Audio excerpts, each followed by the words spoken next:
to watch the Christmas show for Pantaya. You liked it? Yes. So Celebramos Eterna Navidad. What was the translation in English? Let's celebrate Christmas forever. I don't know. That's what I thought too, but I wasn't sure. Eternal Christmas? I don't know. Yeah, I was kind of torn between maybe eternal Christmas. So that's like, Christmas. Yeah. I don't know, an eternity of it. Christmas forever. Yes. So we got to watch you as a host, and not to mention to work with Juanes. I mean, wow, Grammy winner. Yeah. No, it was amazing. I never met him before. I did very briefly years ago I think it was in like in a news show, but obviously he didn't remember me. But it was a lot of fun. It was great to get new friends, to being able to share with different actors and actresses and comedians and singers. It was a very beautiful experience, to be honest, and I felt very special to be able to celebrate with them. Yes. So the show has performances. It covers, the traditional holiday, some cooking recipes, and holiday stories. Yes. One of my favorite, obviously, the food. Whoa! I was able to eat like these amazing lobster tacos that are like Mexican style from the north part in one of the segments of the show, and they were delicious. I had 3 of them, so it was pretty cool. I'm jealous. Plus the dinner, right. So I was like full all day. Well, like one of them said, there's no diet today. Not that, of course not. We had like all the desserts. The only thing they didn't let us have that was wine, but at the end I was able to get a little bit. Ah, okay. Mm-hmm. So what I really enjoyed about it when it comes to the food was that it actually went in to give a little history about, because reality is Latin America, even just Mexico alone. I mean, the recipes are so varied, but, and then we also had Juanes bringing in his Colombian, traditions and plates. I mean, that was amazing, the little history. And yeah, I think it also varies from state to state in Mexico, and obviously varies from country to country. So yeah, we have completely different dishes, and in my hometown, which is Veracruz, it's more of a port, and there's more seafood involved, and so yeah, everyone was sharing the way we eat in our homes, and but the dinner there was fantastic too, and I love it. I think everyone loves, what brings us together is a table, and delicious food. So that was great. And I'm looking forward to have it again. Again, lucky you, twice. Yeah. I know. And also a little history. I mean, I didn't know that bacalao, such a traditional Christmas dish for Mexican culture. I'm not sure about the rest of Latin America. It's actually Spanish. It is actually, and it's in the Spanish came through actually my hometown, Veracruz. So the conquest happened in my hometown. So bacalao, that's why it's really, really big in Veracruz, especially. It is in the whole country, but for example, in Mexico City, romeritos, it's more popular, and in Veracruz, we don't eat them. So it changes, but yeah, bacalao, it's a Spanish dish, and it's like it's actually called bacalao a la vizcaína, which comes the Vizcaya, that region of Spain. So yeah.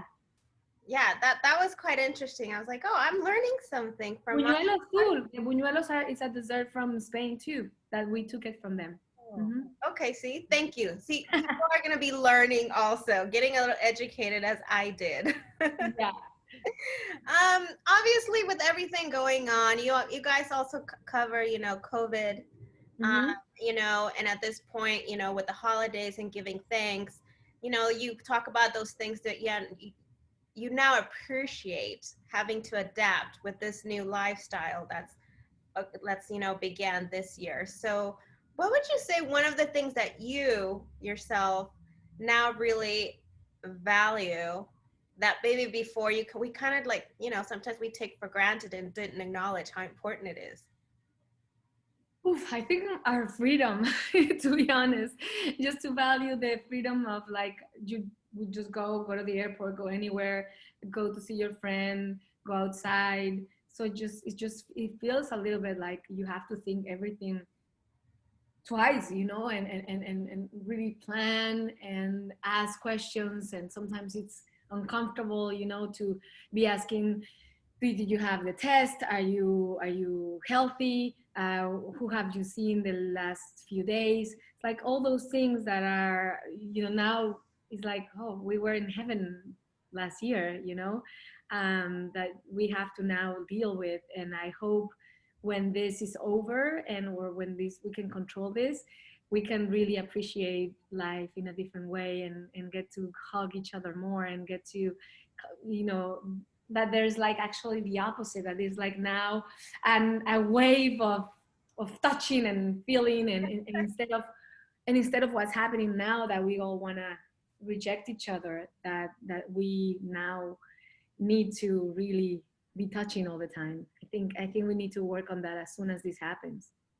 I agree. I think it's a lot harder for us that are from Latin America. We're very touchy, Yeah. very affectionate, and maybe some of those that are not very touchy, some Americans, Yeah. Europeans, they're very like distant.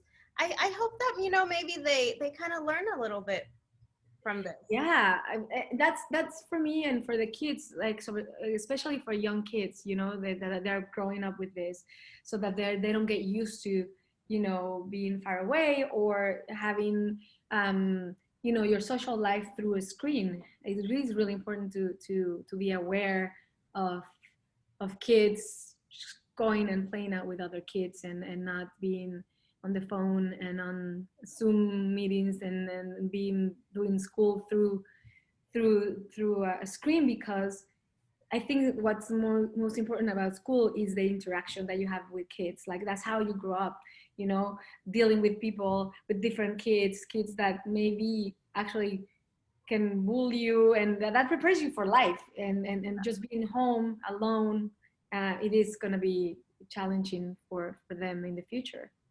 One of the things, not trying to get political either, but Juanes makes a good point about, maybe this brings something to attention when it comes to some countries that did not have the medical system at Yeah, par for these kind of emergencies. I think so. And imagine that in the US they weren't ready, which is a first world country. Like, all our Latin American countries were not prepared. And I hope health becomes the number one thing that we have to prioritize in life, and we prioritize everything but our health. And we have to work on that, and to give people a better health plan, and that it's affordable to everyone. So Mhm. we really have to change things in the future. And I hope this lesson, it is what triggers that. Yes. Well, holidays is about giving thanks and being appreciative, but also the entertainment, the performance that this show has. I Yeah. mean, unbelievable. It's Yeah. like a little mini concert too. I know, and I love all the takes from the artists, all the versions that they did with their music. Mhm. And, like Juanes did this like more like metal version of Yes, El I Niño love del it. Tambor, or Gloria Trevi does, her own thing, like, as always, Alejandro Fernandez with the ranchera. I think, like, all these incredible artists, Latino, artists that we have, are sharing their talent in this show. So it was great. I think, and there's like one video of all of them together, so it was beautiful. Yes, Alejandro Fernandez, you with his family, right? Yeah, he was with his family in Guadalajara, and everyone shot from. We were like, the ones that we were at the dinner. We were all together, but, like, yeah, all the musical parts were in different places, and they have beautiful scenarios, and Dana Paola and Edith Marquez. So there's great content there. I love how you also discuss, the posadas and the piñatas. I mean, you know what? I started thinking about it and like, wow, growing up, I kind of forgot about that. So it's nice Mhm. how this show brings a little bit of your childhood, some of our childhood. Yeah, we do still have a lot of posadas in Mexico this year. I think we shouldn't have any Right. posadas, but that's why these shows are for, you know, just to see them. Maybe you can not have it, but you can watch it and you can sing it and just, you know, just this year is gonna be more about memories and being nostalgic and being with the family than celebrating and trying to gather people together, I guess. And Mm-hmm. that's also beautiful, you know, to be more intimate and just to make it about the dishes and the conversations and and wishing that the next Christmas then we can be all together again. And let me ask you this question. Your favorite growing up dish during Christmas time? Growing up dish like it's Right. bacalao for sure.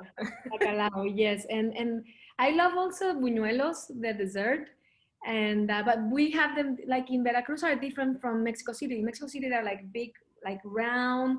They're Black. like yeah, and they're like crispy. And in Veracruz, no, the Veracruz is like almost like donuts that have like a little hole, and they have this delicious honey that we put on top. It's more like the one that they have in New Orleans. You know, the ones Okay. well, I forgot the vignettes. It's more like a vignettes kind of thing, but in a Mexican way. And I love the turron, which is very Spanish too. You know, with the that kind of like paste that it's based on almonds and peanuts. So those are my favorite things. So Well, I hope you get to have some this holiday. I will. I hope so that you too.